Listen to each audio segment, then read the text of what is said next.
ఆయన యేసుక్రీస్తు నామమున శుభాలు. దేవుని కృపను బట్టి మరొక పరిశుద్ధ దినము. ఈ దినమున నవంబర్ నెలలో సెకండ్ డే అంటే ఫస్ట్ డే. మొన్న కూడా 31st రిఫర్మేషన్ డే. అయితే రిఫర్మేషన్ సండే అన్న చెప్పారు, కానీ రిఫర్మేషన్ ఇక్కడ జరిగింది. మనకి ఈరోజు రిఫర్మేషన్ సండే అనుకున్నాం, కానీ అది జరగలేదు. 31st జరిగింది. ఈరోజు లేదు. రిఫర్మేషన్ గురించి ఏం చెప్పేది లేదు. ఎందుకంటే రిఫర్మేషన్ సండే మొన్నే 31st జరిపారు. నాకు కొంచెం బాధగా ఉంది. ఎందుకంటే పాస్టర్ గారు సండే రిఫర్మేషన్ సండే అని చెప్పాడు. ఆ తర్వాత మేము కమిటీలో కూడా అదే మాట్లాడుకున్నాం. తర్వాత 30వ తారీఖు కూడా నేను కలిసి ఉన్నప్పుడు కూడా చెప్పలేం. 31న చర్చిలో రిఫర్మేషన్ డే జరుపుకుందామని దానికి ఒక మార్గం చెప్పేవాడు. నేను ప్రైజులు ఎవరికన్నా 31st ఇస్తామంటే వచ్చేవాళ్ళు అందరూ. అంతేగాని ఎవరు రాళ్ళని పెట్టుకోకుండా ఉండి మళ్ళీ పెడతామని పెట్టుకుంటే కష్టం కదా. కనుక మనం ఒకసారి పాస్టర్ గారు ఒకసారి అనౌన్స్ చేసిన తర్వాత ఆయన కూడా కొంచెం బాధ ఉంది. అందుకే ఆయన కూడా ఆయన మెసేజ్ పెట్టలేదు నాకు చెప్పడం. ఫోన్ కూడా ఆయన చేయలేదు. కారణం ఏంటంటే ఆయన బాధలో ఆయన ఉన్నాడు. కనుక ఈ దినమున దేవుని యొక్క చిత్తం ఏంటంటే ఒకరిని బాధ పెట్టడం అనేది కాదు, కానీ మనము దినములు చాలా భయంకరమైనవి ఉన్నాయి. ఈ మన చర్చిస్లో సోషల్ స్టేటస్ కోసం చర్చి ఉంది అంతేగాని ఎవరినన్నా గుర్తించకపోతే వారికి మంచిది కాదు అని తెలియజేస్తారు. కనుక ఈ దినమున వాక్యంలో ఏముంటాడంటే మనకి ఎఫెసీలు రాసిన పత్రికలో 5వ అధ్యాయంలో 15వ వచనం, దినములో చెడ్డవి కనుక మీరు సమయం పోనీక సద్వినియోగము చేసుకొనొచ్చు అంటున్నాడు. సమయం ఎప్పుడో వచ్చిద్దా అని చూసుకుంటాం మనం. అయితే దినములు చెడ్డవి కనుక సమయం పోనీయవద్దు అంటున్నాడు. ఎప్పుడన్నా మాకు సమయం రాకపోతా అప్పుడు మేము చెప్పకపోతామా అనుకుంటారు. నాకులాగా కదా, అందరు నాకులాగా అనుకో, నేను చెప్పుకున్నా. ఎందుకంటే ఎవరికి వాళ్ళు అనుకుంటారు. ఎందుకంటే ఎవరిని అనటానికి లేదు కదా ఈ రోజుల్లో.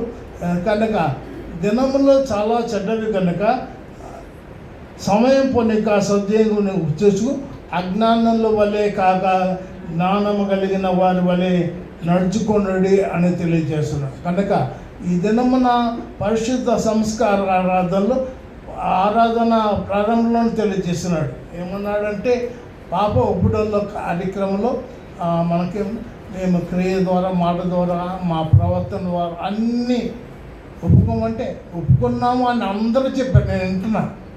అందరూ పాస్టర్ గారు ఒప్పుకుంటున్నారా అంటే అడిగితే మీరు అందరూ ఒప్పుకున్నామని మేము అడిగితే చెప్పడం కాదు. మీరు ఒప్పుకునే మనసు మీకు ఉండాలి. అది బుక్లో ఉంది కనుక ఒప్పుకుంటామని ఒప్పుకోకుండా కాదు, కానీ మనసు మనం కలిగి ఉన్నప్పుడు ప్రభువు మనకి నిరంతరం తోడుగా నడిపించేవాడు ఆయన. కనుక పరిశుద్ధ సంస్కారం ఆరాధనలో పాలు పొందిన మనము ఒకసారి పరిశీలన చేసుకోవాలి. దినములు చాలా భయంకరమైనగా ఉన్నాయి. కనుక మరి ముఖ్యంగా దినములంటే బయట వాళ్ళకి భయంకరంగా, బయట వాళ్ళ సంగతి కాదు, బయట భయంకరమైన పరిస్థితుల్లో ఉండొచ్చు, కానీ సంఘంలో కూడా భయంకరమైన పరిస్థితుల్లో ఉన్నారు. సంఘంలోనే మనుషులు భయంకరులైన వారు ఉన్నారు. కనుక చాలా జాగ్రత్తగా ఉండాలంటాడు. కనుక మీకు నిన్న క్విజ్ జరిగింది అనుకోండి. ఆ క్విజ్ అయితే రాజ్కుమార్ చెప్పి నాకు క్విజ్ ఉంది రండి అంటే నేను పార్టిసిపేట్ చేయను. ఆయన పాషన్ గారు మేము పార్టిసిపేట్ చేయము, ఎందుకంటే మీకే వచ్చింది ప్రైజ్ అంటారు. ఎందుకు వచ్చింది కూడా నాకు ప్రైజ్ వద్దు, ఏం వద్దు, కానీ నేను రాలేను అన్నా. కనుక ఈ దినమున ఏమంటాడంటే అక్కడ సామెతల గ్రంథంలో 9వ అధ్యాయంలో 10వ వచనంలో ఏమంటాడంటే జ్ఞానము కలిగి ఉండటం అనేది తెలియజేస్తారు. అమ్మాయి చదువమ్మాయి, నీ పేరేంటి పట్టుకుంటున్నాను గుర్తుపట్టున్నాను. దయమ్మా ఈ అమ్మాయి ఎందుకు చదివింది.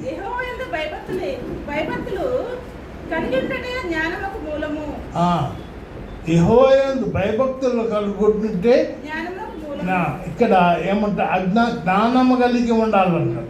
అజ్ఞానం వల్లే కాక అంటే దేవునందు భయభక్తులు కలిగి ఉంటే జ్ఞానం అంటాడు. పరిశుద్ధ దేవుని గురించి తెలివియే వివేకమునకు ఆధారము. పరిశుద్ధ దేవుని గురించిన తెలివి, పరిశుద్ధ దేవుడైన ప్రభుని గురించి తెలుసుకోవటం అనేది తెలివి కనుక అది నీకు వివేచనకి ఆధారం అవుతుందని తెలియజేస్తున్నాడు. కనుక మనం అజ్ఞానం వలె నడుచుకోవద్దు అన్నాడు. మనందరికీ నడకవచ్చు, మనకి అందరికీ నడుస్తూ ఉంటాం. నేను కూడా నడుస్తానికి ప్రయత్నం చేస్తాను. ఇప్పుడు ప్రయత్నం చేస్తున్నాం కానీ కొంచెం ఏదో తేడా వస్తున్నప్పుడు అనిపిస్తుంది మనకి. కానీ ఇక్కడ వాక్యంలో ఏమంటాడంటే క్రీస్తుని నన్ను పోలి నడుచుకోండి అనే పౌలు చెప్తాడు. ఇంకా క్రీస్తుని పోలి నేను నడుచుకుంటాను కనుక నన్ను పోలి నడుచుకోండి అంటాడు. కనుక ఈ దినమున మనము అజ్ఞానం వల్లే కాకుండా జ్ఞానం కలిగిన వారిగా ప్రభుని జాగ్రత్తగా చూచుకొండి. ఆయనందు మీరు అవివేకులు కాక ప్రభు చిత్తం ఏంటో గ్రహించుకోండి. అందరు గ్రహింపు లేకుండా అందరికీ తెలుసు, తెలియదనే వారు ఎవరు లేరు.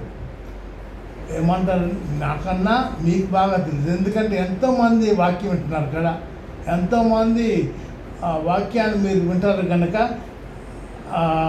మేము అయితే కొద్దిమంది చెప్తాం. కానీ మీకు చాలా జ్ఞానం కలిగిన వారు, తెలివి గలవారు, ప్రభు చిత్తం ఏమిటో జాగ్రత్తగా పరిశీలన చేసుకుని తెలుసుకునేవారు కనుక ఆయన చిత్త ప్రకారం నడుచుకోవాలి. ఆయన నుండి ఆయన గురించి నీవు తెలుసుకుంటం ద్వారా నీ జీవితానికి మేలుకరమని ఇది మన వాక్యం తెలియజేస్తున్నాడు. కనుక మీరు అవివేకులుగా అవివేకమైన ఎందుకురా నీవు అందుకు అవివేకంగా ప్రవర్తిస్తూ ఉంటాం. మనం ఏదో మనం జ్ఞానం కలిగిన వాళ్ళగా అందరినీ ప్రశ్నిస్తాం. కానీ అవివేకం అనేది నీకు తెలిసి కూడా ఒకవేళ తెలియనట్టుగా ఉంటే అవివేకం అవుతుంది. కనుక ఇదన్న మనం ఒకసారి పరిశీలన చేసుకుందాం. కనుక అవివేకం ఏమిటో జాగ్రత్తగా పరిశీలన చేసుకోమంటున్నాడు. జ్ఞానము కలిగి ప్రవర్తించి నడుచుకోవటం అనేది నీకు మేలైనది అని తెలియజేసింది. కనుక ఈ దినమున వాక్యం ఏమంటున్నాడంటే మనం చాలా కేర్ఫుల్గా ఉండాలని తెలియజేస్తున్నాడు. ఎస్పెషల్లీ క్రీస్తునందు విశ్వాసం ఉంచిన వారు మాత్రమే చాలా కేర్ఫుల్గా ఉండాలి. కనుక మనం ఎలా జీవిస్తున్నామో, మనం ఎలా నడుచుకుంటున్నామో, ఎలా మాట్లాడుతున్నామో, ఎలా మన జీవన గమనము ఉంటుందో జాగ్రత్తగా పరిశీలన చేసుకోవాలని ప్రభు చెప్తున్నాడు. కనుక గలతీయులకు రాసిన పత్రికలో 1వ అధ్యాయంలో 4వ వచనం ఏమంటాడంటే ప్రభు యొక్క చిత్తము తెలియచేస్తూ అక్కడ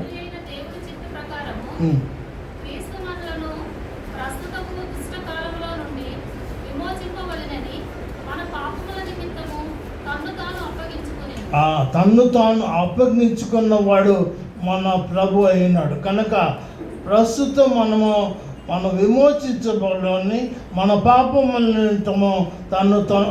తను అప్పగించుకొనెను. కనుక ప్రభు అయిన యేసుక్రీస్తు ఆయన మన రక్షకుడు, మనల్ని విమోచించడానికి వచ్చిన ప్రభు కనుక మనల్ని రక్షించే ప్రభు యొక్క చిత్తం ఏమిటో జాగ్రత్తగా పరిశీలన చేసుకొని ముందుకు కొనసాగటం అనేది చాలా ప్రాముఖ్యమని తెలియజేస్తున్నాడు. కనుక ఈ దినమున మనం చాలా జాగ్రత్తగా పరిశీలన చేసుకోవాలి. ఎఫెసీయులకు రాసిన పత్రికలో 4వ అధ్యాయంలో 15వ వచనంలో ఏమంటాడంటే పొరుగు వానితో ఏం మాట్లాడమంటాడంటే ప్రేమ కలిగి సత్యము ప్రేమ అనేది ఎవరిని ప్రేమిస్తాం? మనల్ని బాగా ప్రేమించే వాళ్ళని ప్రేమిస్తాం. కనుక అందరినీ ప్రేమించాలంటాడు. ఆ లోకం దేవుడు ఏమో అంటాడు, దేవుడు ఏమైనాడంటే ప్రేమ అయి ఉన్నాడు. ఎంత ఉందంటే ఏమి చెప్పడానికి లేదు కదా.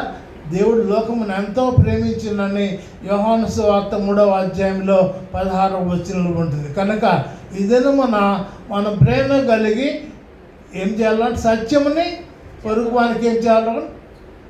పొరుగువానితో సత్యముని మాట్లాడవలన అంటాడు. కనుక పొరుగువానితో సత్యం మనం మాట్లాడతాం. ఎందుకంటే సత్యం మాట్లాడితే వాళ్ళు దూరం అయిపోతారు. కనుక వాళ్ళకి మంచిగా ఉన్నా లేకపోయినా ఆయనకు మంచిగా ఉండాలి. కాబట్టి అబద్ధం చెప్తాం. కనుక సత్యము మనము అందుకే మనకి ఏసీ కాలేజీలో చదువుకుంటే తెలుస్తుంది. అక్కడ ఏముంటుందంటే ఆ లోగో మీద రాసి ఉంటుంది, truth shall set you free అంటాడు. కనుక you know the truth shall set you free అంటే సత్యం మిమ్మల్ని స్వతంత్రంగా చేస్తుంది అంటాడు. కనుక మన సత్యాన్ని మనం మాట్లాడాలని ప్రభు యొక్క వాక్యము తెలియజేస్తుండగా మనల్ని స్వతంత్రంగా చేస్తుందంటే పొరుగుబానితో అబద్ధమే చెప్తాం, మనం నిజం చెప్తాం. నిజం అబద్ధం సత్యం మాట్లాడు. కనుక పొరుగుబానితో సత్యము చెప్పాలని చిత్తాన్ని ప్రభు చిత్తం ఏమిటో జాగ్రత్తగా పరిశీలన చేసుకొని మనం ముందు కొనసాగటం అనేది తెలియజేస్తున్నాడు. 4వ అధ్యాయం ఎఫెసీయులు 19వ వచనంలో ఏమంటాడంటే, చదవము. వారు సిగ్గులేని వారే ఇంటి నానా విధములైన అపవిత్రతను అత్యాశతో జరిగించుటకు తమను తామే కామతత్వములకు అప్పగించుకొనిరి. ఏమో వాటర్ ఏమొద్దు, నాకు కొంచెం కాపు వస్తుంది 2 days నుంచి, అందుకని మీరేమనుకోవద్దు. కనుక ఇదేనా మన వాక్యం ఏమంటే, మనము దేవునికి అప్పగించుకోవాల్సిన మనము ఆయన చిత్తాన్ని ఎరిగి మనం ఆయన ముందు కొనసాగటం అనేది మేలుకరం అని తెలియజేస్తున్నాడు. కనుక ఎవరికన్నా జ్ఞానం కొద్దిగా ఉంటే, దేవుని భయభక్తులు కలిగి ఉంటే ఏమంటాడు, మన యాకోబు గారు కాదు కానీ యాకోబు పత్రికలో ఏమంటాడంటే, 1వ అధ్యాయంలో 5-6 వచనాల్లో ఏమంటాడంటే, మనకి నీకు జ్ఞానము కొద్దిగా ఉంటే ఎవరిని అడగాలి? దేవుని మాత్రం మనం అడగదు. పాస్టర్ గారిని అడుగుతాం, లేకపోతే నాకు కూడా చెప్పలే, మా రాజకుమార్ని అడుగుతారు, ఇంకొకరిని అడుగుతారు, అంతే. కనుక కారణం ఏంటంటే ఆయన జ్ఞానం కొద్దిగా దేవుని భయభక్తులు నీకు కావాలని కోరుకుంటే ఆయన్ని అడగాలి. ఆయన అంటే ఆయన ఎవరు? నేను కాదు, నువ్వు కాదు. ఆయన అంటే ప్రభుని అడగాలంటాడు. ప్రభుని అడిగితే ఆయన నీకు ధారాళముగా దయచేసేవాడు. అంటే ప్రభుని మనం ఎవరు నేనే అడగను, మిమ్మల్ని అడుగుతాం. కనుక మనం ఎవరు ఏమంటామంటే ప్రభుని అడగటానికి ఇష్టపడితే, అంటే సంపూర్ణంగా ప్రభునికి సమర్పించుకుంటే ఆయన నీకు ఏమి కావాలో సమస్తము ధారాళముగా దయచేసేవాడు ఆయన. కనుక ఇదేనా మనం ఒకసారి పరిశీలన చేసుకుందాం. మనం ఒకసారి పరిశీలన చేసుకోవటానికి కారణం ఏంటంటే, మనము మూర్ఖమైన వక్ర జనం మధ్య నివసిస్తున్నాం. ఫిలిప్పీలు రాసిన పత్రికలో 2వ అధ్యాయంలో 14 వచనం నుంచి 16 వచనం వరకు అనుకుంటా. కనుక మూర్ఖమైన జనం మధ్య మనము జీవిస్తున్నాము. కనుక మనం చాలా జాగ్రత్తగా పరిశీలన చేసుకోవాలంటాడు. కనుక దివ్య జ్యోతుల్లాగా మనం వెళ్ళాలి. కనుక ప్రభుని విశ్వసించిన వాడు, పొరుగువాడితో సత్యం మాట్లాడేవాడు, అందరినీ ప్రేమించేవాడు, కనుక ప్రభునికి తన సమస్తం అప్పగించుకున్నవాడు, ఆయన చిత్తాన్ని ఎరిగి ఉన్నవాడు తప్పకుండా ఆయన చిత్తానుకూలంగా జీవిస్తాడని వాక్యములు తెలియజేస్తున్నాయి. కనుక ఇదేనా మనం ఒకసారి పరిశీలన చేసుకుందాం. ప్రభు చిత్తాన్ని చిత్తం ఏంటో మనకు తెలిసినా కానీ గ్రహింపు అనేది మనకు లేకపోతే మనము జీవితాలు మేలుకరముగా అనుకుంటాం కాదని తెలియజేస్తాం. కనుక మరియు మధ్యములో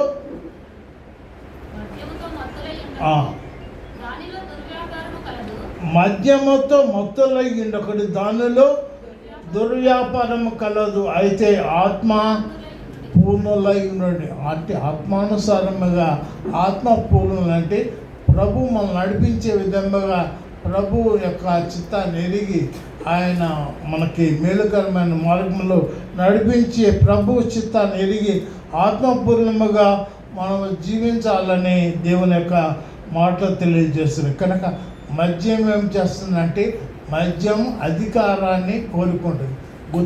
ఆ తర్వాత మద్యం ఏం చేస్తుంటే మనందరూ దుర్వ్యాపారం కలగదు. కనుక మనము ప్రభు చిత్తాన్ని ఎరిగి మనం జీవించడానికి అది ఇష్టపడదని తెలియజేస్తున్నాయి. కనుక ఇదేనా మన దేవుని చిత్తం ఏమిటో జాగ్రత్తగా పరిశీలన చేసుకొని ముందుకు కొనసాగడం అనేది మనకి మేలుకరమైనది.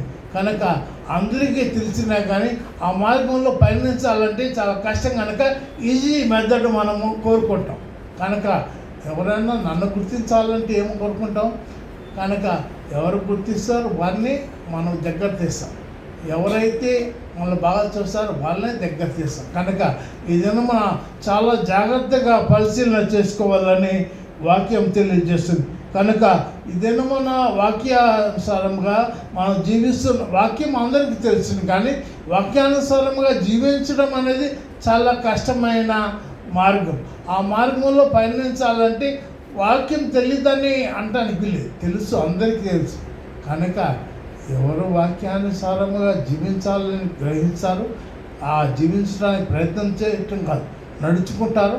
ప్రయత్నం అందరం చేస్తాం. కనుక ప్రయత్నం చేస్తే అభివృద్ధి కాదు, ప్రయత్నం చేయటం కాదు, కానీ నడుచుకోవడానికి ఇష్టపడాలి. కష్టమైన ఇష్టమే, కష్టమైతే మనం ఏం చేస్తాం, ఇష్టమైతే కష్టమైన పనులైనా చేస్తాం కదా.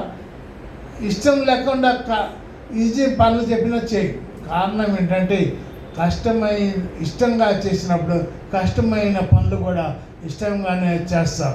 కనుక ఒకవేళ ఈజీగా అయ్యే పనులు ఏమైనా ఇష్టం లేకపోతే చేయటానికి చాలా కష్టంగా ఉంటుంది మనకి.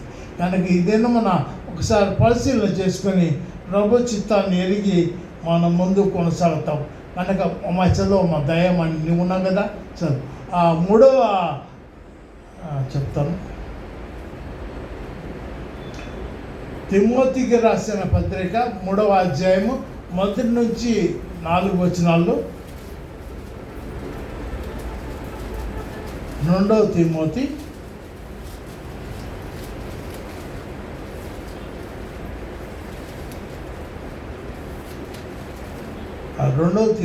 3వ అధ్యాయం చదవము. అంచె దినములలో అపాయమైన కాలంలో వచ్చినని తెలుసుకున్నాము. అనగా ఎవరంట? మనుషులు. అంటే మనుషులు అంటే మీరు కాదా, మనందరం మనుషులే. కనుక మనుషులు స్వార్థప్రియులు, ధనాపేక్షకులు, బెంకములాడువారును, దోషకులు, తల్లిదండ్రులకు అవిధేయులు, కృతజ్ఞత లేనివారు, అపవిత్రులు, అనురాగ రహితులు, అతిథి దేశులు, అపవాదకులు, క్రూరులు, సజ్జన ద్వేషులు, ద్రోహులు, మూర్ఖులు, గర్వాంధులు. ఇది చాలా ప్రాముఖ్యమైనది. దేవుని కంటే సుఖానుభవం ఎక్కువగా ప్రేమించువారు. కనుక ఈ అన్ని అంత్యదినాలు ఉన్నాయి. కనుక మనం చాలా జాగ్రత్తగా ఎందుకు పరిశీలన చేసుకోమని తెలియజేస్తున్నాడంటే, మనము అంత్య దినాల్లో లేము అనటానికి వెళ్ళి, అంత్యకాలాల్లో మనం లేము అనటానికి వెళ్ళి మనకన్నీ మంచిగా ఉంటాయి. అందుకే 4వ వచనం ఏమంటాడంటే, దేవుని కంటే సుఖానుభవం ఎక్కువగా ప్రేమించేవారు పైకి భక్తి గలవారు వలె ఉండి దాని శక్తిని ఆశ్రయించిన వారై ఇందరు ఇటు వారికి విముఖుడవై ఉండమని. అంటే పైకి భక్తి కలిగిన వారిగా ఉండే వారికి విముఖుడుగా ఉండమని, దేవుని శక్తిని ఆశ్రయించిన వారికి విముఖుడుగా ఉండాలని, అంటే వారికి దూరంగా ఉండాలని కోరుకుంటున్నాడు. కనుక దేవుని శక్తిని ఆశ్రయించి నీ జీవితాన్ని మెల్లకరమని ప్రభు తెలియజేస్తుండగా ఆయన మాటలు విని ఆయన మాటల ప్రకారం మనం ముందు కొనసాగు. ఈ రోజుల్లో తల్లిదండ్రులకు అవిధేయులంటే ఈరోజు పిల్లలకు మనం చెప్పలేము. ఎవరు చెప్తారు? పిల్లలకి, మా పిల్లలకి చెప్పచ్చు, కానీ మా మనవాడి వాళ్ళకి చెప్పలేదు, చిన్నవాళ్ళు వాళ్ళకి చెప్పలేదు. పెద్దోళ్ళు వాళ్ళు వింటున్నారు, కానీ చిన్న వాళ్ళకి మనం చెప్పలేదు. కానీ ఇదేనా మన తల్లిదండ్రులకు అవిధేయులైన బిడ్డలు ఉన్నారు, గర్వాంధులు ఉన్నారు. నాకేం కొద్వా అని చాలా గర్వంగా ప్రవర్తించేవారు ఉన్నారు. కనుక ఈ దినమున చాలా ఈ రోజుల్లో ఏమంటుందంటే చాలామందికి వాళ్ళు అనుకున్న దానికన్నా మిన్నగా ప్రభు ఆశీర్వదించారు. అనుకున్న దానికన్నా ప్రభు ఆశీర్వదించి ఆశీర్వాదాలు చూసి ప్రభుని మహింపరచవలసిన వారు, దేవుని శక్తిని మహింపరచవలసిన వారు, దేవుని శక్తిని ఆశ్రయించి ఉండవలసిన వారుగా ఉండకన్నా దేవుని శక్తిని వారు ఆశ్రయించకుండా ఈ లోక సుఖానుసారానికి జీవిస్తూ వారు మాకేమి పొద్దువు లేదు అనుకుంటున్న సమయంలో ప్రభు చిత్తం ఏంటో జాగ్రత్తగా పరిశీలన చేసుకోమని తెలియజేస్తున్నారు. కనుక ఈ దినమున ఒకసారి పరిశీలన చేసుకుందాం. ప్రభు చిత్తము ఎదిగి ఉండటం అనేది మనకి మేలైనది అని తెలుసు. రోమిలో రాసిన పత్రికలో 12వ అధ్యాయంలో 12వ వచనం,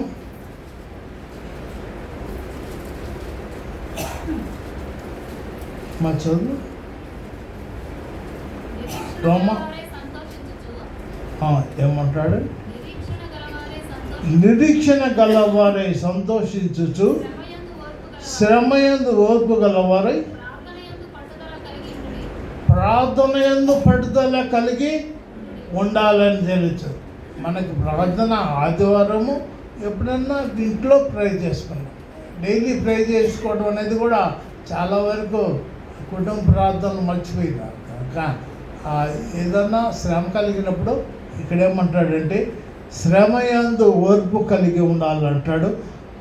నిరీక్షణ గలవారై సంతోషించు ఉండాలని 11వ వచనం, ఆసక్తి విషయంలో మంజులో కాక ఆత్మయందు తీవ్రత గలవారై ప్రభుని సేవించాలంటాడు. ప్రభుని సేవించేటప్పుడు హృదయపూర్వక తీవ్రత, ఇంటెన్షియల్ డిజైర్ ఉండాలి. కనుక మనం ఏదో ఆరాధిస్తున్నాం, పోతున్నాం, మళ్ళీ గుర్తిస్తే ముందుకు వస్తాం, లేకపోతే వెనక్కుంటాం అని కాదు. కానీ ప్రభు ఆత్మ పనులుగా జీవించేవాడు, ఆయన చిత్తానుసారంగా జీవించాలని ప్రభు కోరుకుంటున్నాడు. కనుక ప్రార్థనలో పట్టుదల కలిగి, మన చాలా వాటిలో పట్టుదల కలిగి, మా వాడు చాలా పట్టుదల కలిగిన వాడిని, మా లేడీ చాలా పట్టుదల కలిగిన వాడండి అని చెప్తూ ఉంటాం. కానీ ఇక్కడ ఏమంటాడంటే ఆ ప్రార్థనలో పట్టుదల కలిగి ఉండాలి. ప్రార్థనలో పట్టుదల కలిగి ఉండాలంటే ప్రభు ప్రార్థించినవని ధారాళంగా నీకేమీ కొద్దుగా ఉండదు అడిగితే అది ధారాళంగా దయచేస్తానన్న ప్రభువు నీకు సమీపంగా ఉండి పట్టుదల కలిగి ప్రార్థించినప్పుడు పట్టుదల అనేది అంతం వరకు ఉండాలంటాడు. కనుక ఏదో కొంచెం పట్టుకుంటామండి చివరిదాకా లాగుతామా అంటారు, తెగిపోద్దేమో అని లాగమండి అంటారు. కానీ ప్రభుని ప్రార్థించేటప్పుడు చివరి పట్టుదల కలిగి ప్రార్థించినప్పుడు తప్పకుండా నీకు సాయం చేసేవాడు ఆయన. కనుక ఇదైనా మన దేవుని యొక్క దివ్యమైన చిత్తాన్ని ఎరిగి ఆయన చిత్త ప్రకారం జీవించాలనే నిర్ణయం కలిగి ఉంటే మేలుని తెలియజేస్తున్నాడు. రోమిలో రాసిన పత్రికలో 13వ అధ్యాయంలో 11వ వచనంలో ఏమంటే అల్లరితో కూడిన ఆటపాటలను మత్తైనను లేకయు కామ విలాపములైనను పోకిరేషలైనను లేకయు కలహమైనను మత్సరమైన లేకయు పగటి యందు నడుచుకుంటూ మర్యాదగా నడుచుకోవాలని తెలియచ్చు. పగటి యందు ఎట్ట పడితే అటు నడుస్తాం, జాగ్రత్తగా నడుస్తాం. మనం దాటంతా చూసుకొని జాగ్రత్తగా వెళ్తాం. ఈ మధ్య ఒకళ్ళు వస్తామంటే ఏమన్నా అంటే మా రోడ్డు బాగలేదండి వద్దన్న. కారణం ఏంటంటే మనం పగలెళ్తేనే కష్టం అంట, రాత్రి అయితే పడిపోతేమో అని భయంతో వద్దులే మా రోడ్డు బాగలేదండి అని చెప్పి. కారణం ఏంటంటే మనం జాగ్రత్తగా నడుచుకోవాలని తెలియదు.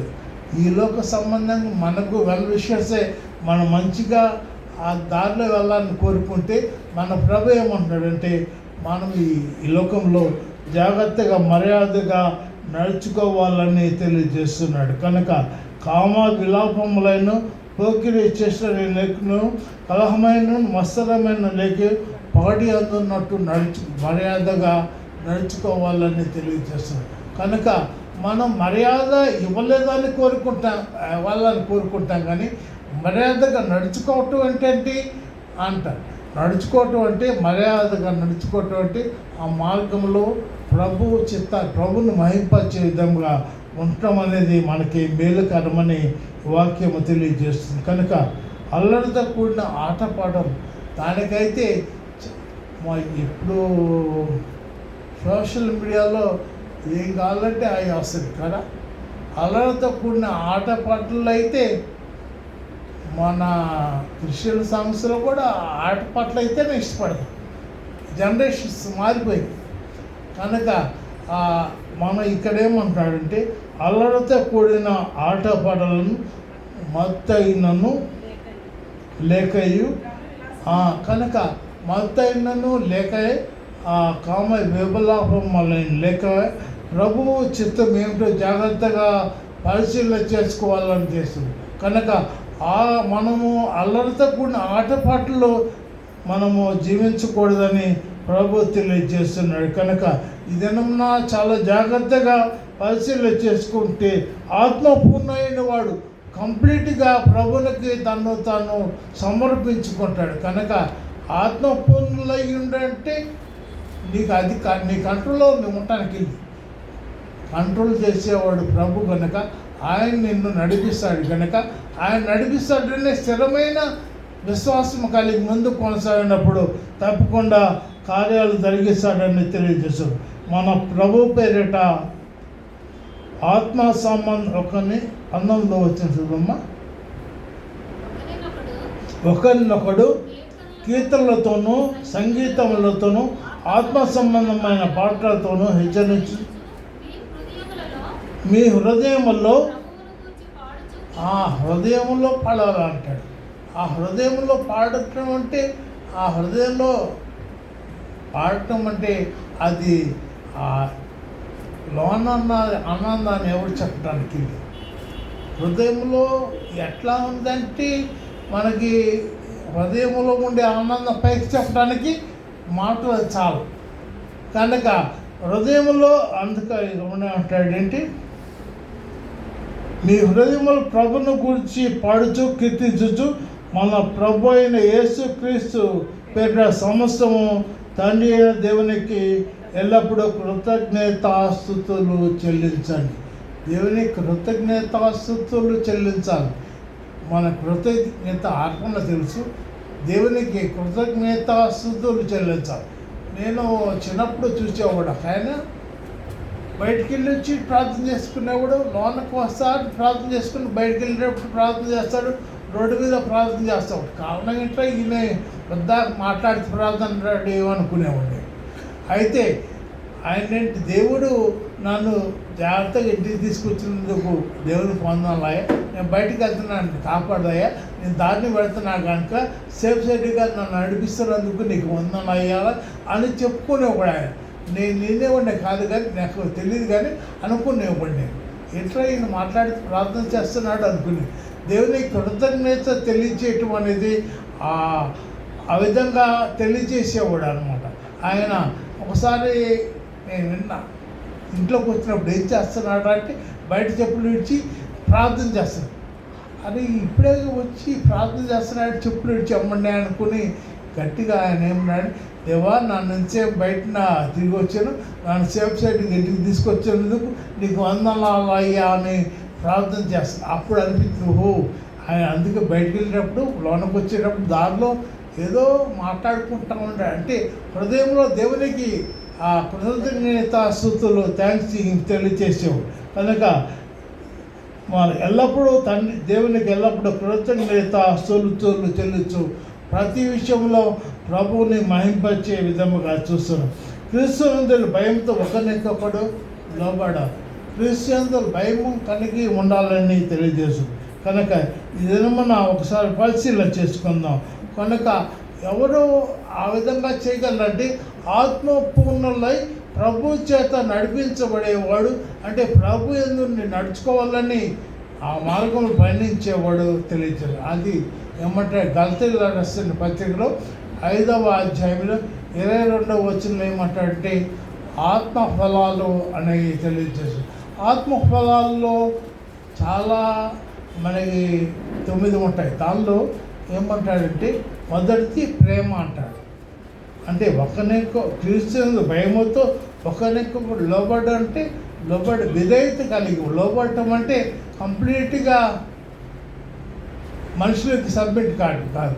ప్రభునికి క్రీస్తునందరూ భయముతో నీవు ఒకరికొకడు మీరు గౌరవించుకుంటూ ఒకరికి లోబడి ఉండటం అనేది నీకు మేలైనది అని తెలియజేస్తుంది. కనుక ఈ దినం మన దేవుని చిత్తాన్ని జాగ్రత్తగా పరిశీలన చేసుకునేవాడు ఆత్మఫలాలు ప్రేమ, సంతోషము, సమాధానము,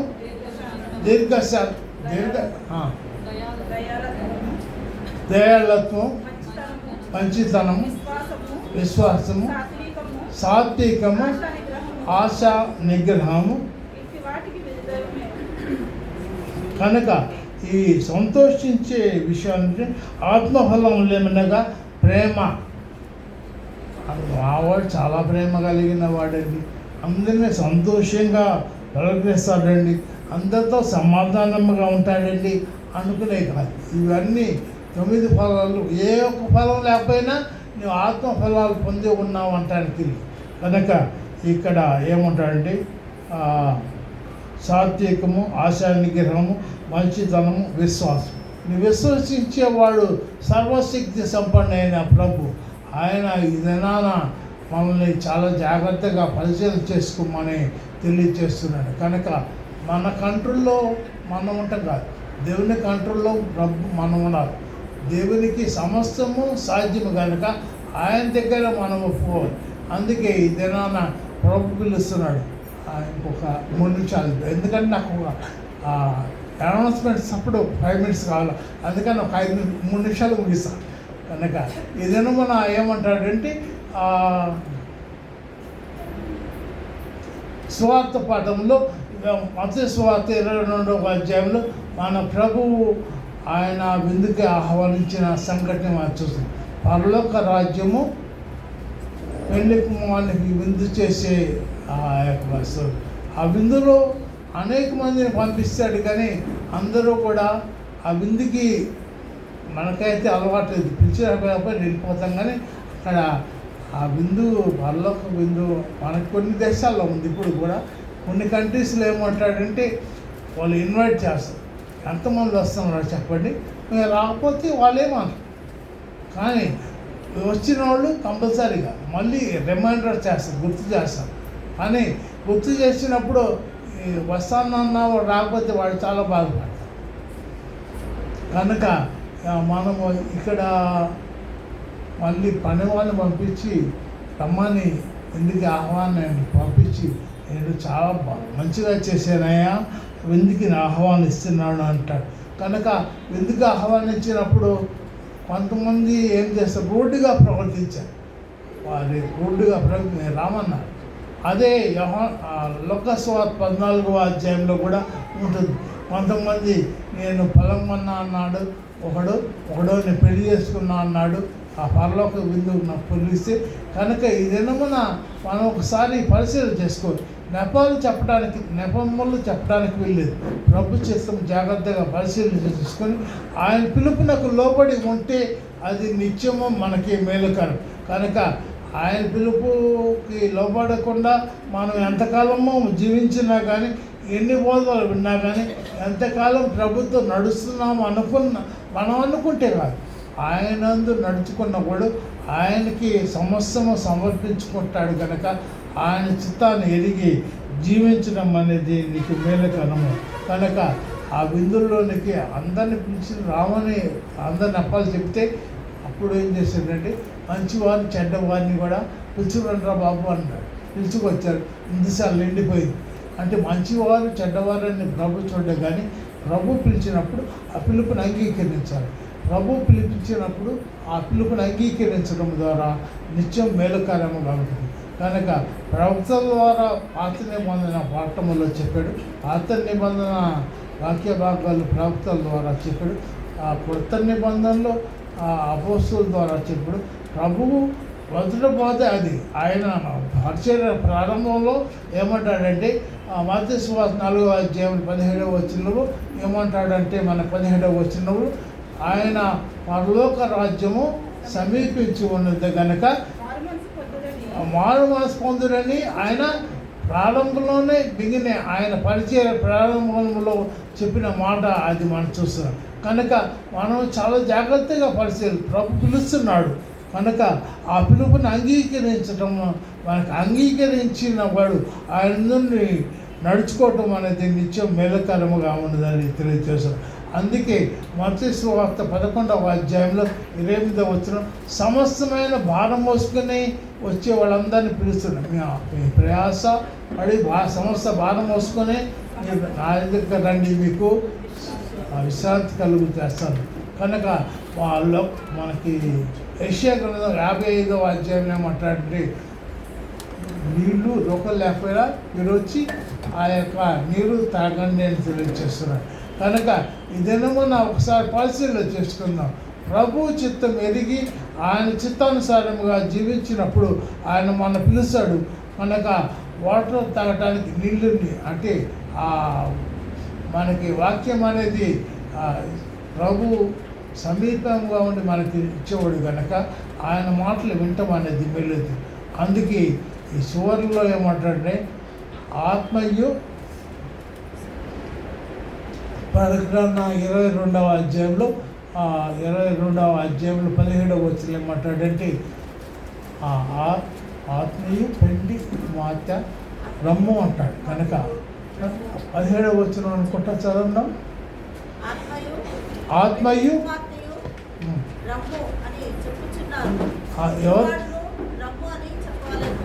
కనుక ప్రభు పిలిచిన రమ్ము అని పిలుస్తున్నాడు. ప్రభు ఆత్మయు పెళ్లికి రమ్మని పిలుస్తున్నాడు.